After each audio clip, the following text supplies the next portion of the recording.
कहानी शुरू होती है एक छोटी सी फैमिली से, जिसमें 3 लोग इंक्लूड होते हैं। कहानी का मेन कैरेक्टर एडम, उसकी वाइफ क्लेयर और उनका छोटा सा बेबी फिन होता है, जो उन्हें बहुत प्यारा होता है।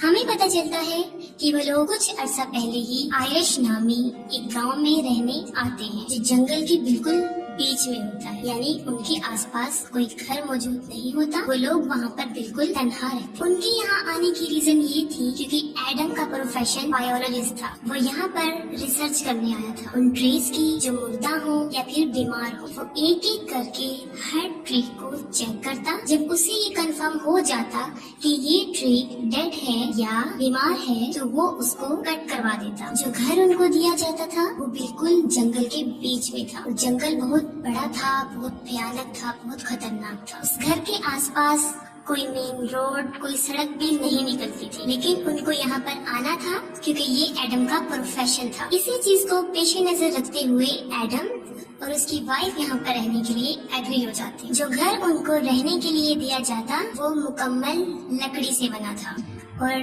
पुराना भी था क्योंकि वो जंगल भी बहुत पुराना था। उन लोगों को यहाँ पर रहते अभी कुछ दिन ही होते हैं कि एडम को पता चलता है कि वहाँ पर रहने वाले रिहायशी उससे खुश नहीं थे।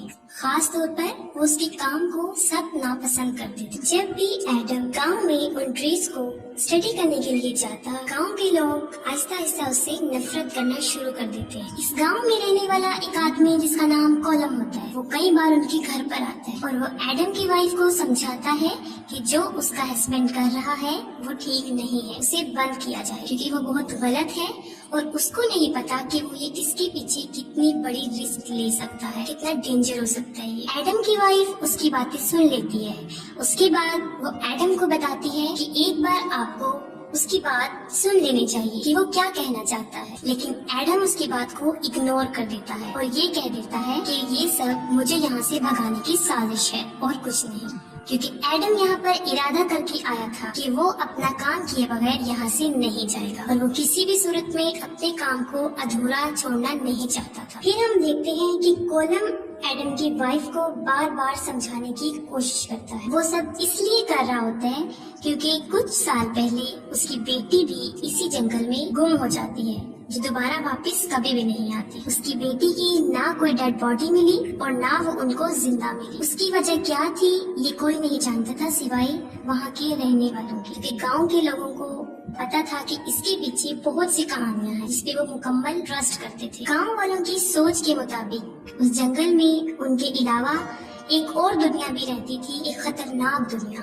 जिन्हें मॉन्स्टर की दुनिया कहा जाता है, जो बहुत खतरनाक होते हैं और जानलेवा होते हैं। और स्ट्रेंज यहाँ पर ये है कि वो किसी ने भी नहीं देखे, बस महसूस किया जाता है उनको। लेकिन वो मॉन्स्टर्स तब तक किसी इंसान को कुछ नहीं कहते जब तक कि इंसान उन्हें कोई नुकसान ना पहुंचाए। इन मॉन्स्टर्स के पीछे मुख्तलिफ कहानियां थी, लेकिन कोई भी इसको सही तरीके से समझ नहीं सका क्योंकि उनको कभी किसी ने देखा ही नहीं था। इसके पीछे बहुत से लोगों ने स्टडी की, लेकिन जिसने इसको जानने की कोशिश की अभी तक यही पता चला है कि वो जिंदा नहीं बच सका। यही वजह थी कि मिस्टर कॉलम, जो उसकी वाइफ को बार बार मना कर रहे थे, वो भी इस जंगल से काफी डिस्टर्ब थे क्योंकि उसके नजदीक ये गांव कोई अच्छा नहीं था, क्योंकि यहाँ से उसकी बेटी गायब हुई थी, लेकिन कोई भी आज तक ये जान नहीं सका कि वो कहाँ गई है या उसे कोई लेकर गया। पहले जब कॉलम यहाँ पर आया था उसको भी इन कहानियों पर यकीन नहीं था, लेकिन उसकी बेटी के गुम होने के बाद ये एक राज ही रहा कि उसकी बेटी कहाँ गई है, तो उसको भी इन कहानियों पर यकीन आने लगा और इसी बात को मद्देनजर रखते हुए वो एडम की वाइफ को समझा रहा था कि वो यहाँ से चले जाए। लेकिन हमें ये पता है, हम इस बात पर यकीन रखते हैं कि ये इंसान की नेचर में शामिल है कि वो किसी की बात नहीं समझता जब तक कि खुद उस मसले से, उस बात से दो चार ना हो जाए, जब तक कि वो खुद उसका एक्सपीरियंस हासिल न करे। एडम के साथ भी यही था, वो इन सबको फिक्टोरिया समझ रहा था, रियलिटी नहीं। अपनी स्टडी के दौरान एडम को यहाँ पर काफी अजीब चीजें महसूस और उसने देखी। वो जंगल में अपने रिसर्च के लिए जाता है तो वो देखता है कि दरख्त में से ब्लैक तरह का लिक्विड निकल रहा है। उसके बाद वो ब्लैक लिक्विड पर रिसर्च करता है। वो देखता है कि इस तरह का स्ट्रक्चर उसने आज से पहले कभी भी नहीं देखा, लेकिन फिर भी वो उसको उन मॉन्स्टर से कंपेयर नहीं करता और अपनी स्टडी को, अपने रिसर्च को आगे बढ़ाता है। वो समझता है कि ये एक न्यू इन्वेंशन है, लेकिन हम क्या देखते हैं